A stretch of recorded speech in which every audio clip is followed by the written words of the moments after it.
بسم الله الرحمن الرحيم. اللهم صل على سيدنا ومولانا محمد افضل صلواتك بعدد معلوماتك وبارك وسلم وصل عليه. بسم اللہ الرحمن الرحیم. عزیز طلباء کرام، مختارات من ادب العرب سے الحمدللہ تعالی آج ہمارا 50واں سبق ہے، اور مضمون آج جو ہم شروع کرنے جا رہے ہیں اس مضمون کا عنوان ہے وصف الزاہد. زاہد کے اوصاف، یعنی زاہد اس انسان کو کہا جاتا ہے جو دنیا سے بے رغبتی ظاہر کرتا ہے، ہر چیز سے کنارہ کشی اختیار کرتا ہے، صرف اللہ سے ہی اپنی لوگ لگا لیتا ہے، تو ایسے بندے کو زاہد کہا جاتا ہے. تو ایسے زاہد کے اوصاف کیا کیا ہونے چاہیے، آج کا سبق اسی کے بارے میں ہے. تو بڑھتے ہیں اپنے سبق کی طرف.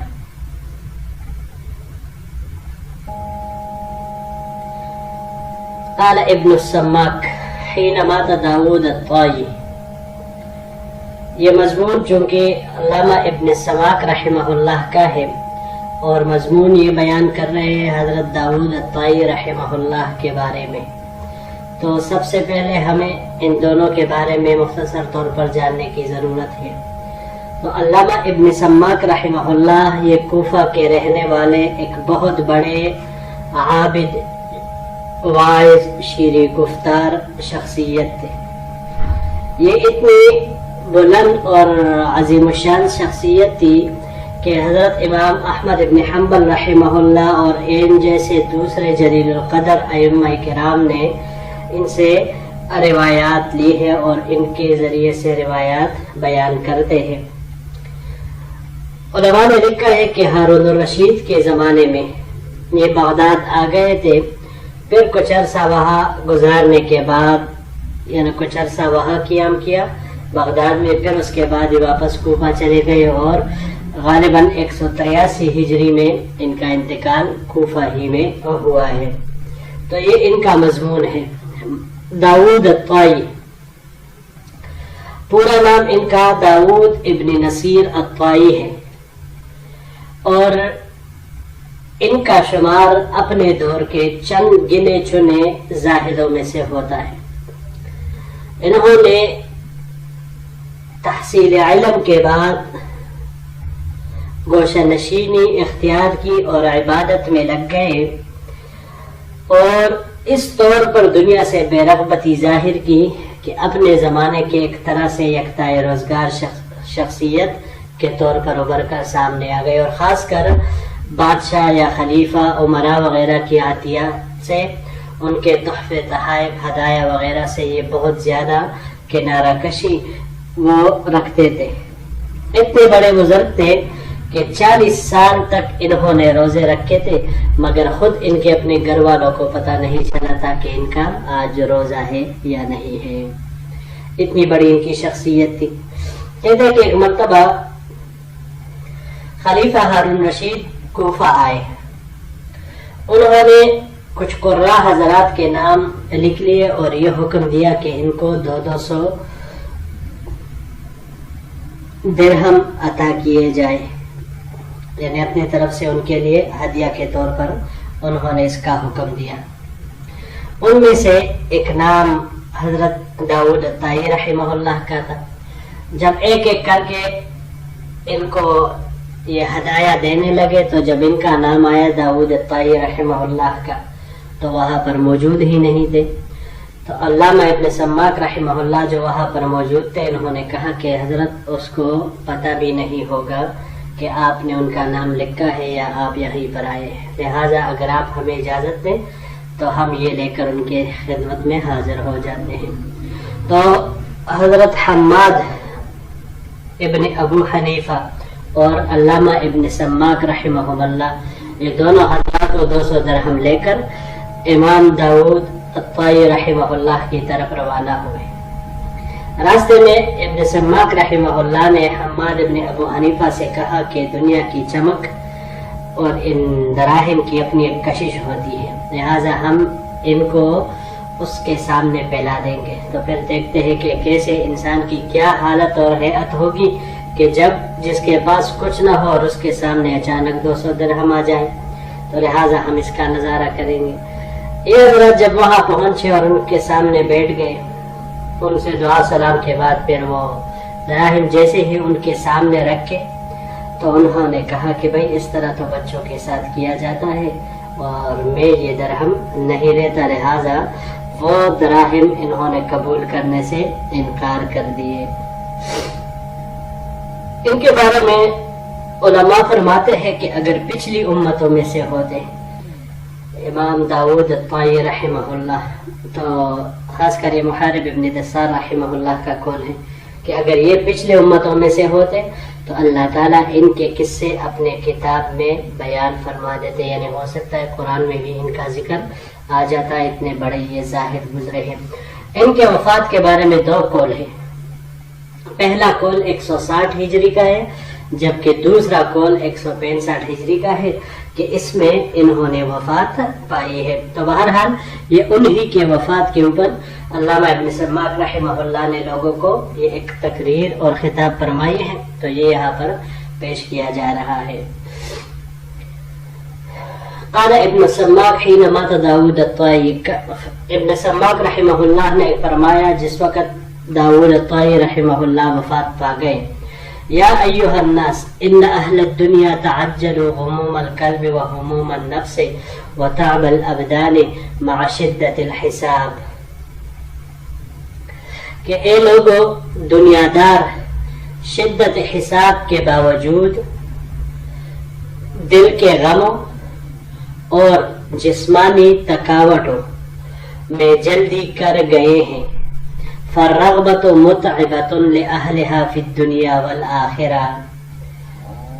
بس دنیا میں یہ شوق اور رغبت دنیا و آخرت میں باعث تکان ہے. یعنی جو شخص دنیا سے یہ شوق اور محبت اور رغبت رکھے گا تو یہ دنیا اور آخرت میں دونوں جگہ پر اس کے لیے باعث تکان ہے. والزہادۃ راحۃ لأہلہا فی الدنیا والآخرہ. اور دنیا سے بے رغبتی اپنے ساتھی کے لیے دنیا اور آخرت دونوں میں باعث راحت و تسکین ہے. وَإِنَّ داود الطائی نظر بقلبه إِلَى مَا بَيْنَ يَدَيْهِ فَأَغْشَى بَصَرُ قَلْبِهِ بَصَرَ الْعُيُونِ. بے شک ابن داود الطائی رحمہ اللہ نے اپنے سامنے پیش آنے والے واقعات و حالات کا دل کی آنکھوں سے مشاہدہ کیا. فَأَغْشَى بَصَرُ قَلْبِهِ بَصَرَ الْعُيُونِ. تو لہذا ان کی قلبی بصارت آنکھوں کی بصارت پر حاوی ہو گئی، یا ان کی قلبی بصارت آنکھوں کی بصارت پر چھا گئی. غشا یہ چھانے کے معنی میں آتا ہے.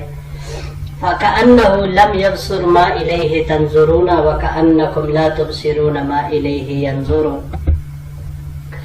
گویا کہ انہوں نے اس حقیقت کے بابت سوچا بھی نہیں جس کی طرف تم دیکھ رہے تھے، اور تم جس کی طرف دیکھ رہے تھے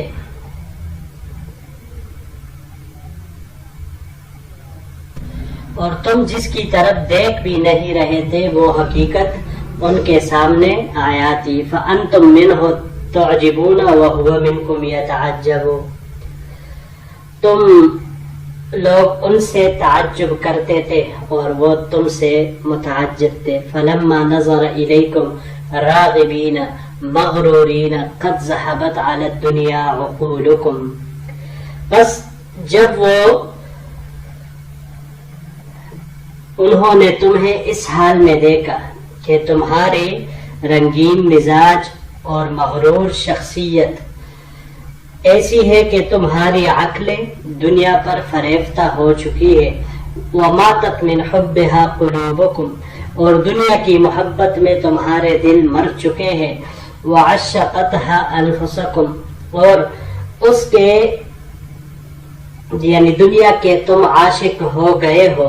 وامتدت الیہا ابصارکم، اور تمہاری آنکھیں دنیا کی طرف بڑھ گئی ہے، مطلب زیادہ ہو گئی ہے، جیسے اردو میں کہا جاتا ہے آنکھیں چار چار ہو گئی ہے. استوحش الزاہد منکم لأنہ کان حیا وسط موتا. تو اس زاہد یعنی داؤد الطائی رحمہ اللہ کو تم لوگوں سے وحشت ہو گئی، کیونکہ وہ مردہ لوگوں کے درمیان ایک زندہ ہستی تھی. جی یہاں پر یہ دو الفاظ ہیں وتعب اور اگلا ہے والزہاد.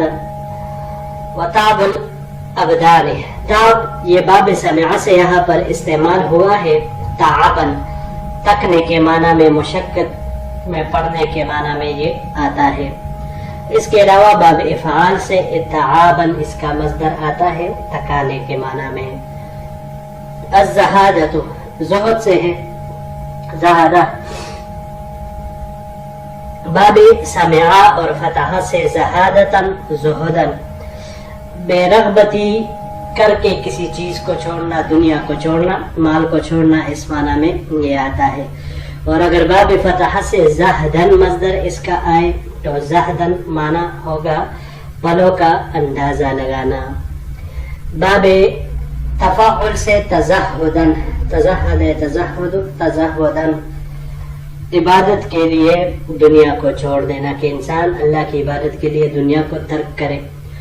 اور باب افتعال سے اگر اس کو ہم لیں ازدہادن، کم سمجھنے کے معنی میں پھر یہ آئے گا. جی اگلے سلائڈ کی طرف بڑھتے ہیں. یا داؤد ما اعجب شانک الزمت نفسک الصمت حتی قومتها علی العدل.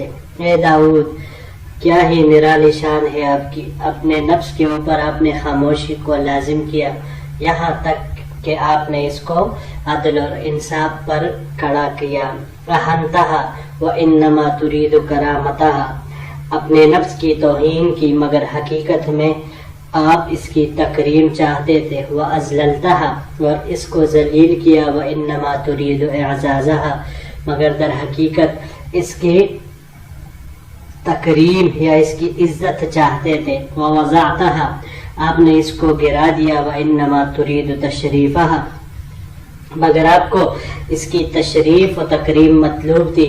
وَأَتْعَبْتَهَا وَإِنَّمَا تُرِيدُ رَاحَتَهَا، آپ نے اس کو تکا دیا مگر در حقیقت آپ کو اس کی راحت مطلوب تھی. وَأَجَعْتَهَا وَإِنَّمَا تُرِيدُ شَبَعَهَا، آپ نے اس کو بھوکا رکھا جبکہ حقیقت میں آپ کو اس کی سیری مطلوب تھی. وَأَزْمَأْتَهَا وَإِنَّمَا تُرِيدُ رِيَّهَا، آپ نے اس کو پیاسا چھوڑا مگر در حقیقت اس کی سیرابی چاہتے تھے. وَحَشَّمْتَ الْمَلْبَسَ وَإِنَّمَا تُرِيدُ لِيَّنَهُ، آپ نے موٹا و کردرا لباس اختیار کیا مگر حقیقت میں اس کی نرمی مطلوب تھی. وَجَشَّبْتَ الْمَطْعَمَ وَإِنَّمَا تُرِيدُ طَيِّبَهُ، آپ نے کھانے میں موٹے جھوٹے کو اختیار کیا لیکن آپ کو اسی کھانے کی لذت مطلوب تھی. وَأَمَتَّ نَفْسَكَ قَبْلَ أَن تَمُوتَ، آپ نے اپنے نفس کو اپنے مرنے سے پہلے مار دیا. وَقَبَّرْتَهَا قَبْلَ أَن تُقْبَرَ، اور قبر میں جانے سے پہلے اس کو قبر کی راہ دکھائی. وَعَذَّبْتَهَا قَبْلَ أَن تُعَذَّبَ، اور خود مصائب تکلیف میں مبتلا ہونے سے پہلے اس کو مبتلا کیا. وَعَيِّبْتَهَا عَنِ النَّاسِ كَيْ لَا تُذْكَرَ، اور لوگوں سے آپ نے اس کو چھپایا تاکہ اس کا ذکر نہ ہو. وَغِبْتَ بِنَفْسِكَ عَنِ الدُّنْيَا إِلَى الْآخِرَةِ، اور اسی نفس کے ساتھ آپ دنیا سے آخرت کی طرف تشریف لے گئے. فَمَا أَظُنُّكَ إِلَّا قَدْ ظَفَرْتَ بِمَا طَلَبْتَ، بس میرا آپ کے بارے میں یہی خیال ہے کہ آپ نے کامیابی و کامرانی کے ساتھ ان تمام مقاصد کو حاصل کیا. كَانَ سِيمَاكَ فِي عَمَلِكَ وَسِرِّكَ، جن کے آپ طلبگار تھے. وَلَمْ يَكُنْ سِيمَاكَ فِي وَجْهِكَ، آپ کی خوبصورتی و رعنائی آپ کے چہرے میں نہیں. اچھا آگے اس کے ساتھ پھر انشاءاللہ وہ اگلے سلائیڈ میں اس کو جوڑیں گے. کان سیماک فی عملک و سرک ولم یکن سیماک فی وجہک، یعنی آپ کی خوبصورتی و رعنائی آپ کے چہرے میں نہیں بلکہ آپ کے عمل اور رازہائے بستہ میں جھلکتی تھی۔